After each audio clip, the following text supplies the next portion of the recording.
Is this a great game or what? With the Hall of Famer Tim Kirkshin. I'm his son, Jeff Kirkshin. And Dad, I know you're highly anticipating big meeting today at your house with the plumber, right? Yeah, and Any minute? the bathroom next door to where I am sitting right now is broken. The toilet is broken. And since I'm a baseball writer and we have no chance of doing anything with our hands, no baseball writer knows how to fix a toilet. I had to call a plumber, and fortunately, we're going to get this done today, and I'm going to feel really good about that. But I'm not feeling really good about something else, Jeff. We had a terrible mistake the other day. So, Jeff, the all actor baseball team. First off, who did we leave off the all actor baseball team? Talking about Jason Alexander? Yes. The summer of George is ruined, Jeff. Jeff, we built an entire Seinfeld around baseball players' names, and then when it came actors who share baseball player names, we forgot Jason Alexander. How did we do that? You know, Dad, I came to your defense, and since we did, in fact... No. Do a Seinfeld team. I think using them twice, I tried to come to your defense with one of our family members. I saw that you did, and I appreciated it, Jeff, but we still should have had Jason Alexander on there. But that's not the worst part, okay?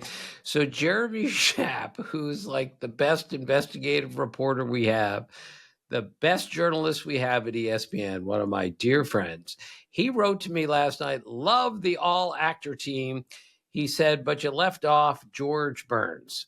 George Burns, Jeff. Now, the problem there is, I know there were two George Burnses. One was a first baseman in the early 1900s, and his career average was 307. I know who he is. And then there was another George Burns, 1911 to 1925, an outfielder who led the league in runs scored like 5 times. These guys aren't just obscure players.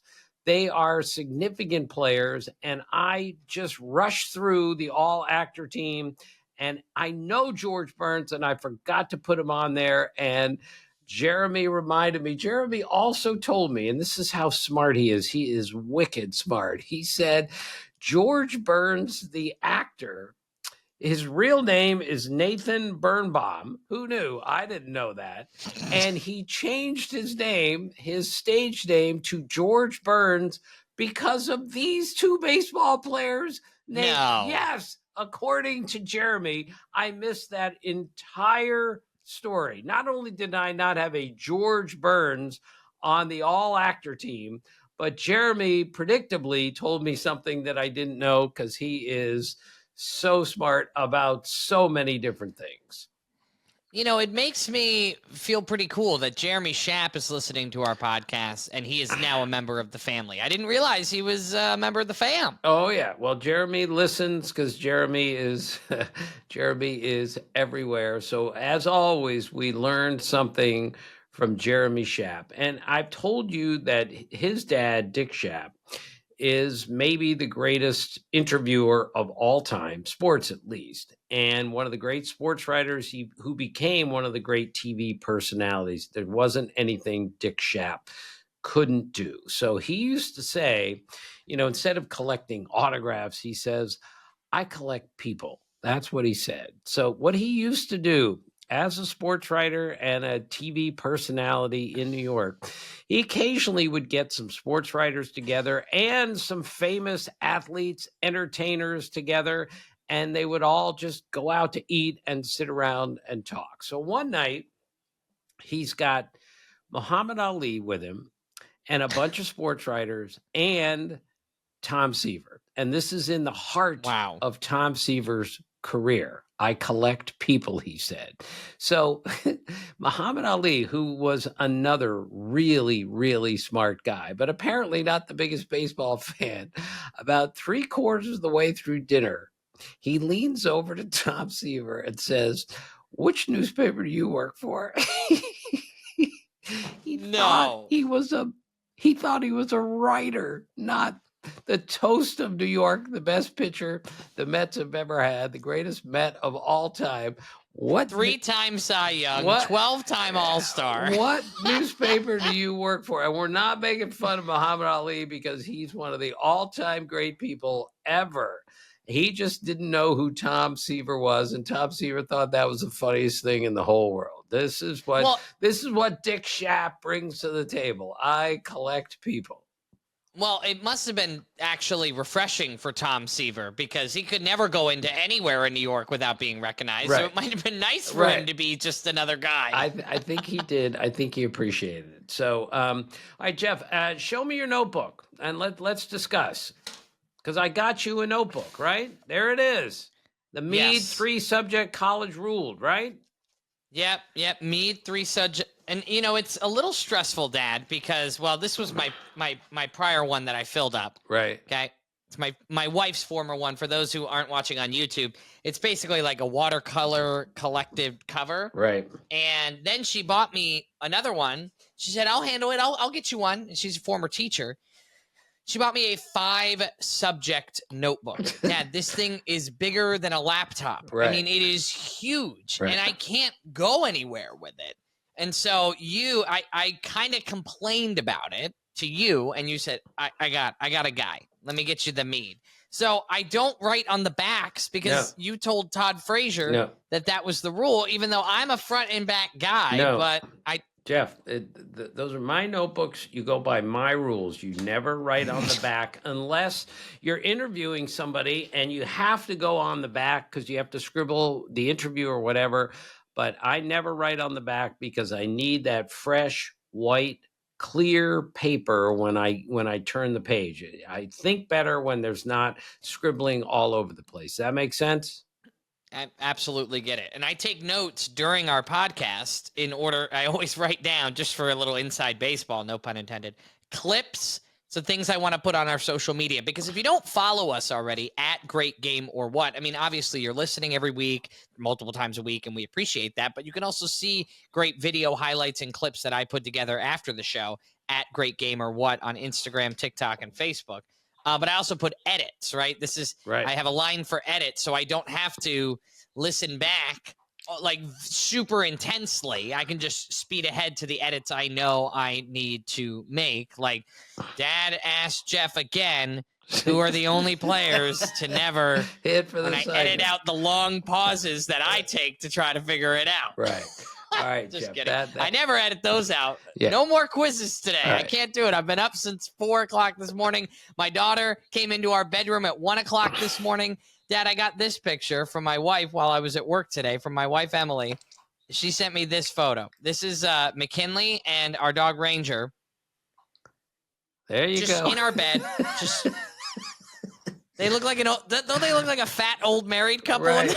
Oh my God. So bad. Just on the pillows, on our pillows. Right. Well, Jeff, I'm glad you got the notebook. I've been using the same notebook for well over 20 years. It just feels right in my hand, and I'll never forget. I told you what Earl Weaver said to me the first time I ever met him in 1980. He F-bombed me right in front of Dan Shaughnessy, which is not the point of this story. But I'm carrying around a giant legal pad to write down my notes with. And Earl looks at me very, very early on and says, "What are you doing? Why don't you get one of those little reporter's notebooks that you can put in your pocket? You got to learn how to do this job." So I'm getting lectured from Earl Weaver on the proper notebook that I should use. And he was right. And I used to keep a small notebook in my back pocket because it was easier to work that way. But now I'm so used to having one that is a bigger notebook where I can write down more things, don't have to write on the back. So it's really important to me that I do it this way. And you gifted one to Todd Frazier, and he was genuinely emotional. Right. I mean, well, really emotional. Well, it was really fun on the air last year when Todd asked me, like, what do you do with that notebook? Because he was intrigued by how I did my job at the Little League World Series. So on the air, instead of him showing everyone how to keep your hands inside the ball or cut second base on going from first to third, he wanted to know how I use my notebook and I explained, you just take it one page at a time, stay within yourself, maybe one word at a time, and never write on the back and that type of thing. So he got a big kick out of that. The next day, there he is walking around interviewing coaches with his notebook in his hand. It was so funny. And it was flattering that he actually cared about being really good at this, which he is, of course, but carrying a notebook was important to him. All right, Dad, let's jump into the takeaways. Let's open up your notebook, so to speak. Yes. And see what's been going on in Major League Baseball. Right. Jeff, when I used to host the Seamhead show for 3 years on ESPN, I had my own show with just sports writers on it, the Seamhead edition. We had something called Empty the Notebook, where Jason Stark, Buster Olney, and whoever else was on with us would just empty the notebook. All right, I'm going to empty mine. Tarik Skubal's 7th start this year, no walks and at least 10 strikeouts. That ties the Major League record held by Garrett Cole for most starts in a season with no walks and at least 10 strikeouts. That's how good Tarik Skubal has been. And again, it shows overpowering stuff and incredible command to not walk anyone and strike out 10 in one game. Number 50, of course, for Cal Raleigh. So he's, now the only switch hitters who have ever hit 50 homers in a season are Mickey Mantle 54, Mickey Mantle 52, and now Cal Raleigh 50. And let's keep in mind, Jeff, Hank Aaron never hit 50. Not a criticism. Frank Robinson never hit 50. Albert Pujols never hit 50. It's hard to hit 50 home runs. And Pujols and Hank Aaron both, of course, hit over 700 homers without 50 in any season.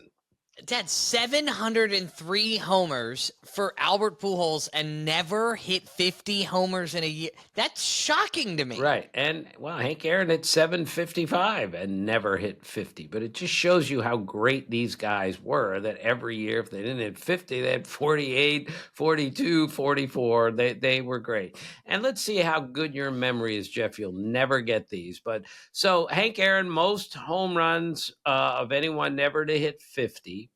Who hit the most career homers of anyone never to hit 40?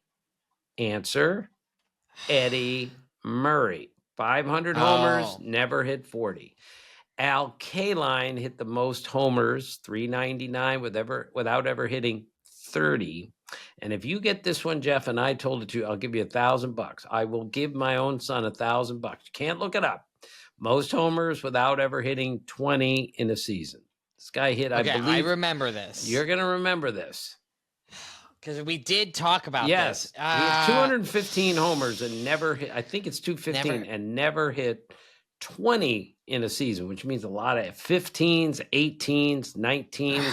Ron Fairley hit 200. Clearly, right. Even with that clue, didn't remember that. Would have never gotten that. Wow. Sorry about that. I'm going to write it down. Yeah, Ron Fairley. Okay. Clayton Kershaw, just a quick note, 5-0, 1.88 ERA in August, Jeff. All right. We weren't even sure if he was going to pitch this year. We said, this is his last All-Star game for sure. Really? Maybe not. 5-0, 1.88. And the Dodgers are starting to gain some steam now. And one of their best pitchers is Clayton Kershaw, the best pitcher of this generation, better than Max Scherzer, better than Justin Verlander. And those guys are great. They're first ballot Hall of Famers, but they're not as good as Clayton Kershaw. A couple others, Jeff. Bryce Terang, I've told you about him of the Brewers. Brewers are really good. Bryce Terang is an elite defensive second baseman, the best defensive second baseman in the game. I had a long chat with him about his preparation, what he does before every game, ground balls, left, right, coming into his backhand, all that stuff. But the point is, he hit 9 homers, and he's hit 9 homers in August. He had 6 this season before he got to August. And now he's an elite defender who seems to now hit for power. So that is pretty good. And last one, Jeff, Ron Washington, the manager of the Los Angeles Angels, who is no longer managing. Ray Montgomery is, because Ron Washington underwent quadruple bypass surgery, but he showed up at the ballpark the other day. He actually put a uniform on And it was so good to see Wash back in. He wasn't working. He wasn't hitting fungos. He was taking it easy because he knows this is a serious issue. He's going to have to rehab until December. He wants to manage again. Let's hope for his sake that he can. But Wash is one of my favorite people that I've ever met in the game. And Jeff, you'll never remember this. What does he have in common with Cal Ripken? And not that they just played shortstop, the same position, and they were on the same team. Do you remember? Because I told this story once before. 1987, Cal Ripken's consecutive inning streak, 8,264, came to an end one night in Toronto when the Orioles lost 18-3, September 14th, 1987. And that was the night that the Blue Jays hit 10 homers, still a major league record. So they finally took Cal Ripken out of a game. His dad took him out of the game, grudgingly, hesitantly, didn't want to do it, but was told by the general manager, take your son out. We got to get this over with. This isn't serving any purpose. But the guy who replaced Cal Ripken at shortstop that night in Toronto, I was there, was Ron Washington. Wow, that's crazy. It's pretty cool, huh? And, well, I mean, the other fun fact is Ryan Miner was the manager of the Frederick Keys when I was an intern there, and he was the one who replaced Cal Ripken Jr. at third base, ending the consecutive games streak. Right. So at 2,632, Jeff. And remember, Cal Ripken wasn't injured. He wasn't ill. He just decided to change the subject. And he didn't tell anybody that he wasn't going to play. And on Sunday Night Baseball, about 15 minutes before the game started, a new lineup came out, and Ryan Miner was in there, not Cal Ripken. And you know what he did for that game, Jeff? He just kind of went all over the stadium. Spent some time in the bullpen just to see what it's like to not play in a game, and sitting on the bench, and he didn't enjoy it because, as he said, I'm not a spectator, I'm here to play. But yes, so that's the Cal Ripken story in several different forms. let's jump into the Quirktions. What do you have, Dad? All right, Jeff, you know how much I've loved this 5 RBIs out of the number 9 spot, okay? Well, Luis Torrens of the Mets did it the other day. So that's the 12th time this year. Now, you know this stat is stilted, Jeff, because for years, pitchers batted 9th in the National League. So it is a major league record. We had 8 of them last year, 8 the year before. But this year we have 12 different number 9 hitters have driven in 5 or more runs in the game. And the kicker there, Jeff, this is the interesting part. The number 5 hitters in the game this year have a total of 10 5 RBI games. So the 9 spot has produced more 5 RBI games than the number 5 spot, which is a position of power. Do you find that surprising, interesting? I mean, you're right to say that, looking back on history, the number 9 spot we can't compare, but number 5 absolutely should be a better, stronger hitter in general. Right. So that is fascinating. Right. But it just proves again, Jeff, how there is thunder in so many of these lineups. Of course, that thunder doesn't matter if a great pitcher locates. He's going to strike you out, he's going to get you out, and he's going to shut you out. That's just the way it works. However, you miss location with today's hitters, and 1 through 9 in the order can take you deep, which this statistic proves. 12 different guys, or 12 number 9 hitters, have had a 5 RBI game this year. Speaking of which, Alex Jackson, this is an old story, but we're just going to follow up on it. Alex Jackson, catcher for the Orioles, came to the Orioles, and the first 10 hits he got from July the 10th to August the 10th were all extra base hits. All extra base hits. So no one's ever joined a new team. The first 10 hits he got were all extra base hits. Nobody. And now the point is he followed that up with 2 hits, both singles. And then Tuesday night, he got 2 hits, both singles. So now he can't hit an extra base hit, but he had 10 straight extra base hits. And now he's got 4 straight singles. All right, Jeff, I found this interesting. The Pirates scored 5 runs in the top of the first inning on Tuesday, the second time this month that they've scored 5 runs in the top of the first. I didn't think that was that big of an accomplishment, but they did it once from 2020 to 2024. Total, Wow. one time, and twice they did it in August. Is 5-0 in the top of the first that hard to achieve?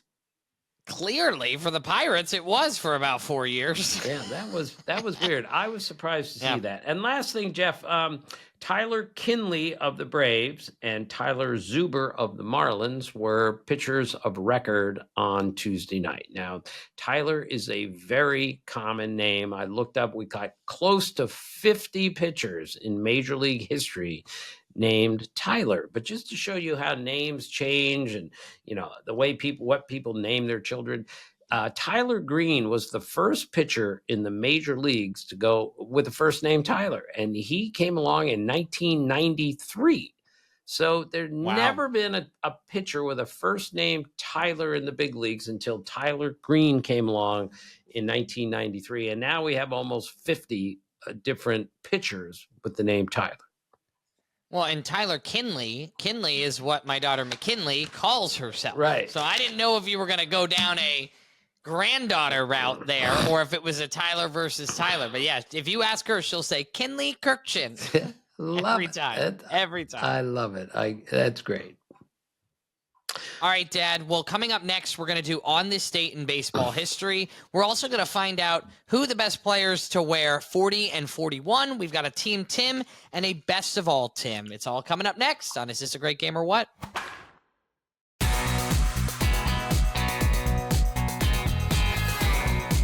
Welcome back to Is This a Great Game or What? And Dad, before we jump into On This Date in Baseball History, yesterday we had Adnan Virk on the podcast, right? And he just texted me right now. He didn't send any text. He just sent a photo. And it's just a photo of his Google search, Lilia Forever. Oh, my God. Which is the movie he referenced in our podcast that nobody has seen. Right. He just texted me out of nowhere, Dad. Jeff, that's so classic Adnan, just popping up from nowhere with some ridiculous observation. That's why he is just so funny. We had so much fun with him on the air yesterday. We laughed and we learned, Jeff, and we learned all about movies and directors and actors and baseball from Adnan Virk. It was just great. He was so great. So make sure, and again, another note, his new book, Cinephile, his first book, newly published, is out right now. Get it wherever books are sold. So fantastic. His stories, his storytelling is incredible. So thanks again to Adnan Virk for joining us. All right, Dad, On This Date in Baseball History, what do you have? All right, so we have a couple birthdays. Born in 1943 on this date, Lou Piniella. Lou Piniella was a lifetime .291 hitter, Rookie of the Year, 1,705 hits, and won 1,835 games as a manager, including a World Series for the 1990 Cincinnati Reds. I think he's a Hall of Famer. He's missed a couple times, really close. The Hall of Fame will be a better place when Lou Piniella gets in. I'll never forget, Jeff, years ago, Steve Buckley, my dear friend, and Jim Capel, the late Jim Capel, were among those that used to organize baseball games played at major league stadiums. And the Yankees always had a game that they would play among the media on the day of a game. So Lou Piniella, and they're playing at like noon for a 7:00 game. So they're going to be done by the time the big leaguers show up. Lou Piniella shows up early and he walks out on the field because he doesn't know they're playing. And one of the pitchers, one of the Ryder pitchers was pretty darn good. So Piniella just kind of looks and says, "What are you guys doing?" And they said, "Well, we're playing the media game." So Piniella gets in the box in his street clothes. And, he hasn't played in 10, I don't know, I want to say 20 years, 10, 20 years, whatever it was. He was not in baseball shape. The first pitch comes in and hits him in the shoulder, and he doesn't even flinch. And then the next pitch comes in and he bounces it into the left field seats on one hop. So here, Lou Piniella, who probably hadn't swung a bat in, I'm guessing, 15 years, let's say, gets hit by a pitch and then swings and bounces one into the left field seats at Yankee Stadium for an automatic double. in street clothes. That's who Lou Piniella is. The lesson there, Jeff, is stay in your lane, okay? Don't think that just because you're a writer who covers the game and you're playing at Yankee Stadium that you have anything to do, anything in common with Lou Piniella. Agreed? Very much agreed. Reminds me of the days of you in the celebrity softball game, Dad, at Washington at Nationals Park, right?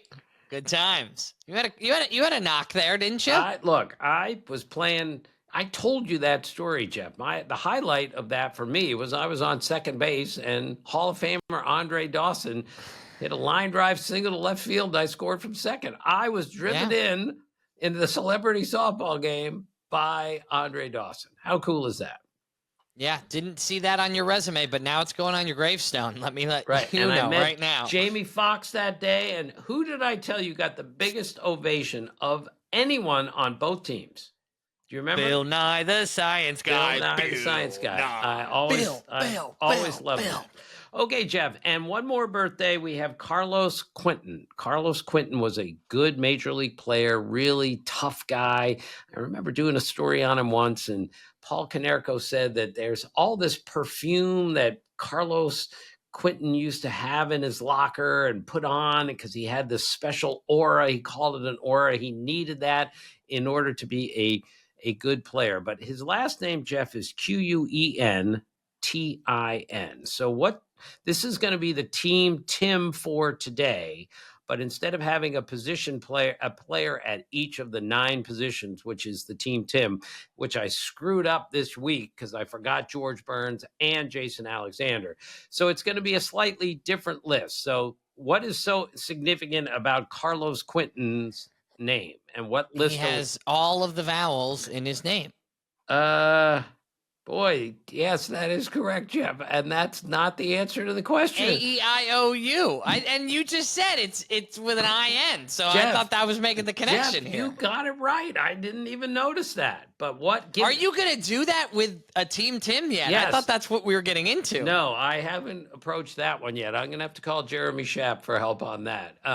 No, it's not. I mean, you got him in the outfield. You could get Omar Vizquel at short. Right. I mean, there's plenty of players that could do it. Right. I'm going to have to work on that. So, all right. So you still haven't gotten the answer right, Jeff. What does Carlos Quentin have to do as far as a list go? In this case, a list of 26. Big clue, Jeff. 26.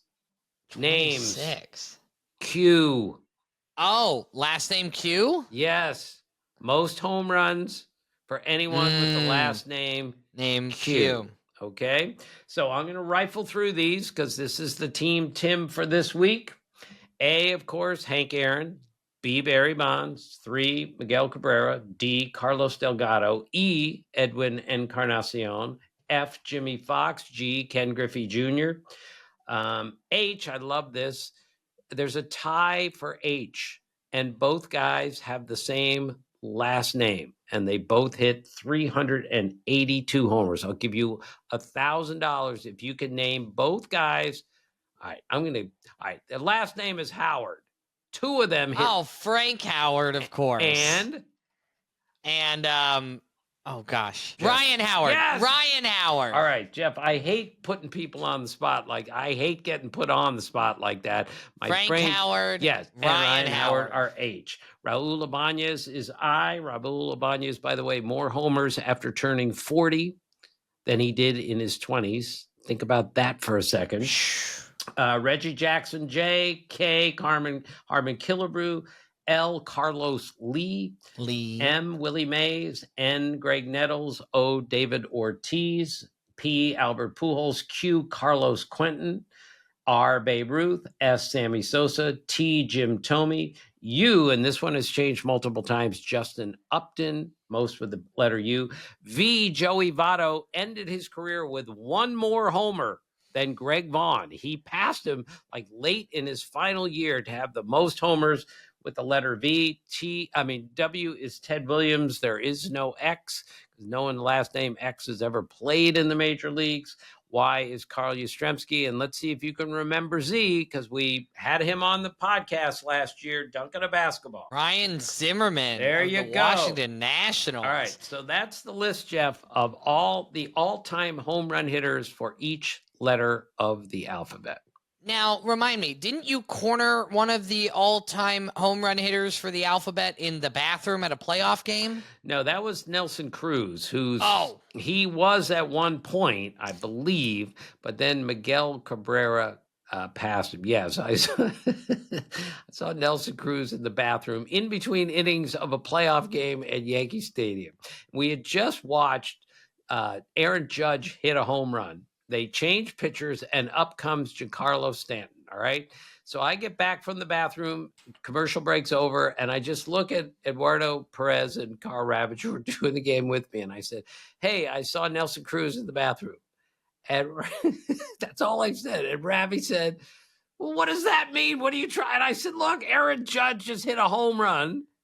Giancarlo Stanton is up. And 450 homers is standing in the bathroom. And I just thought you could connect the dots there.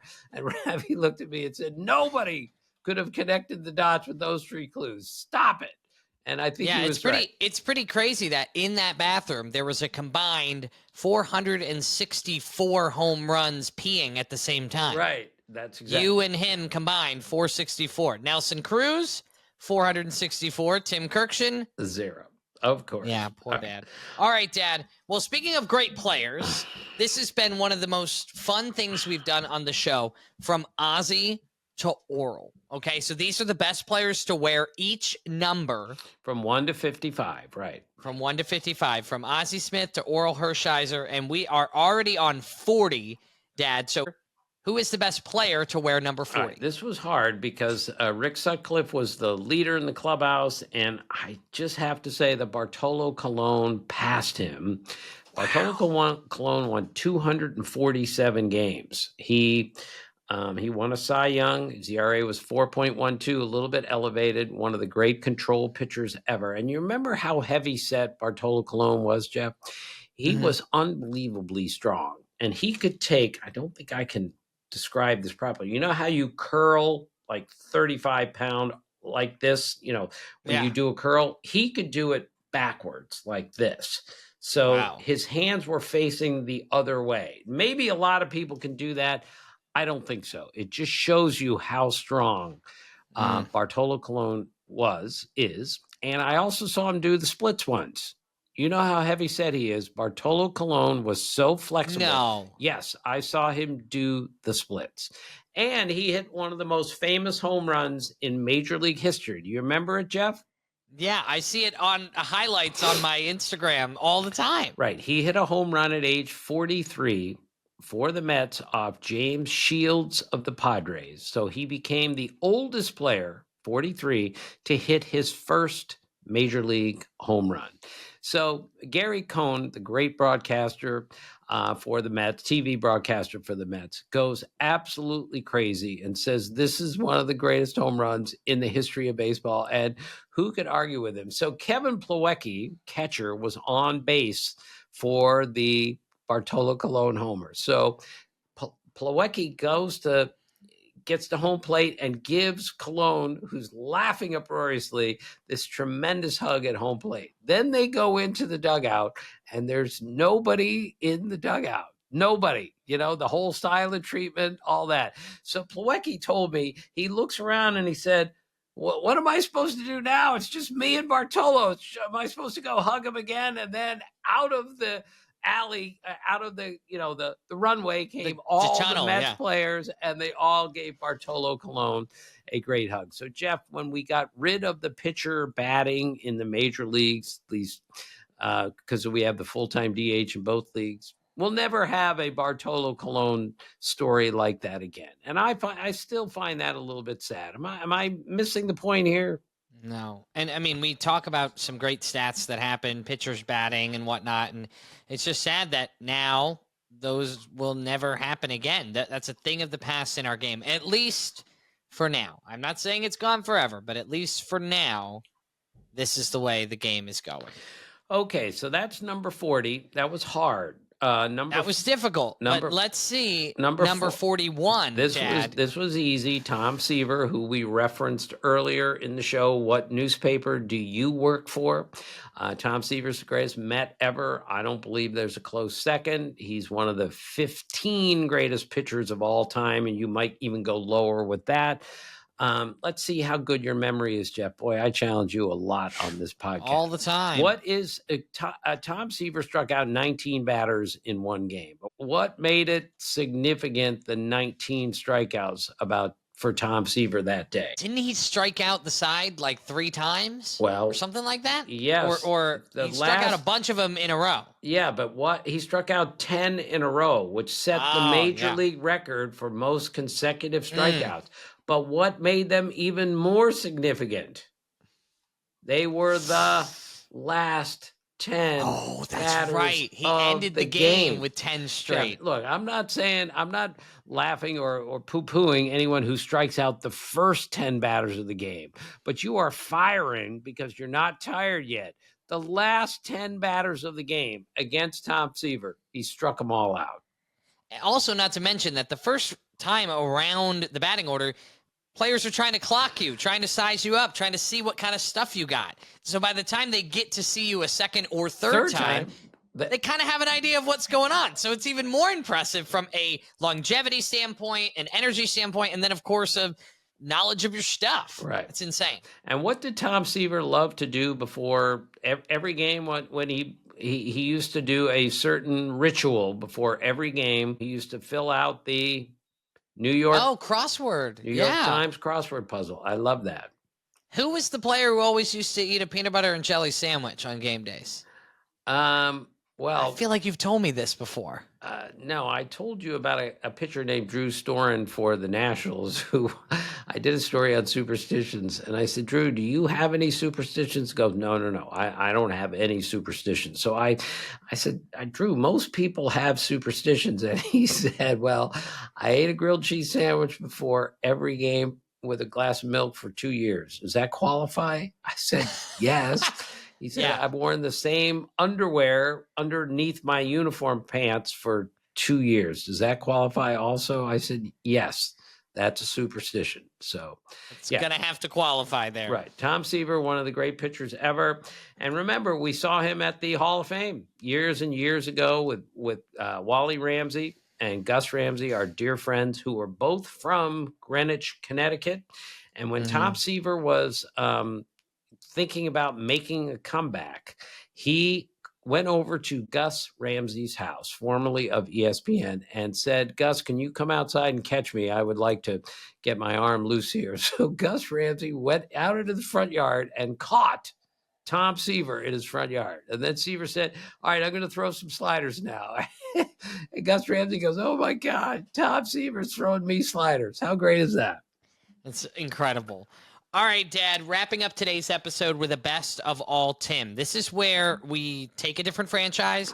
We allow Dad to maybe upset some people from time to time, but give his opinion. That's his opinion, his list of who is the best player to play for that organization. So, Dad, I give you now the Giants. Well, this is as easy as it gets. Willie Mays, of course, is the greatest Giant ever. When he came in 1951, Jeff, he was the greatest combination of power, speed, and defense that the game has ever seen. And I believe, 74 years later, he is still the greatest combination of power, speed, and defense the game has ever seen. He remains the greatest player that I have ever seen, given defense, speed, power, everything. As Johnny Bench once told me, he was magical. He was perfect. That's how great Willie Mays was. And Johnny Bench told the story once that Willie Mays was such a smart hitter that he used to look back at Johnny Bench, who's back there putting down the signs, trying to get him out. And Willie would look at Johnny and goes, I know what you're doing back there. I know what you're doing. Like, I'm way ahead of what you're doing, calling pitches, trying to get me out. So Johnny told me, he said, I figured I will try to distract Willie So during the at-bat, I'm going to start talking to him. And he said, I think I asked him a question about some restaurant, like during the at-bat. And he goes, while Willie Mays was answering the question, he hit a ball out of the ballpark for a home run. And as he's running to first, he just looks back at Johnny Bench and goes, I'll finish the story next time up. That's what he said to Johnny Bench. That's how great Willie Mays was. So Bobby Valentine told me 2000, they're in the playoffs, and he's got his Mets team in the playoffs. They would go to the World Series that year. And they were in San Francisco in the playoffs, and he had Willie come over to talk to some of the Mets players. And believe it or not, Jeff, some of them did not know who Willie Mays was. Oh, no. How about that? So I told that story to Pete Rose, and he went, no, that's impossible. They didn't know who Willie Mays is. You don't know who Willie Mays is? And then he said, do you know who God is? That was his answer to that. That's how great and revered Willie Mays was, the greatest giant of all time. Well, Dad, wrapping up today, thank you so much for another great episode. Thank you to members of our family for messaging us and being a part of the show. That means so much. Dad now has access to our website, so you can message us, greatgameorwhat.com, if you want to get involved. Dad, I got my fantasy football draft this weekend, so I got to go hit some mock drafts so I can be the repeat winner of my league and keep my ring for next season. All right, Jeff. Oh, so you have your fantasy draft this weekend on Labor Day Saturday. Weekend. Right. Yeah, Saturday. Do you know who's got the number one pick? No, not yet. We're actually going to time my daughter, McKinley, 2 years old, doing a 40-yard dash, and everybody is going to take a guess at a time, and whoever gets the closest gets the first pick. Can McKinley run 40 yards? We're going to find out. So, we got to go practice. So your brother-in-law, Mark Keenahan, just had his fantasy draft, and they put the picks on. You have 1 minute to make a choice. So They cut it down from like 3-hour draft to a 1-hour draft. Is that what you're going to do, or? Well, a lot of us are going to be together, so I think we're going to end up doing it that way because it's just so much quicker. It takes way too long, and after like round 7, it really doesn't matter who you pick at that point because everyone's hitting the waiver wire, and none of us know enough about it anyway. So, all right, well, I have McKinley up in her crib, so I need to go manage that. This is the life of a father-son podcast right here. All right, Dad. Well, thank you so much. You're going to go take care of your daughter, and I'm going to go take care of the toilet. This is what you do. Take care of the plumber. Yeah, right. I don't know what's a crappier job. All right, here we go. Dad, thank you. Thank you so much for listening. And as always, thank you for being a part of our family.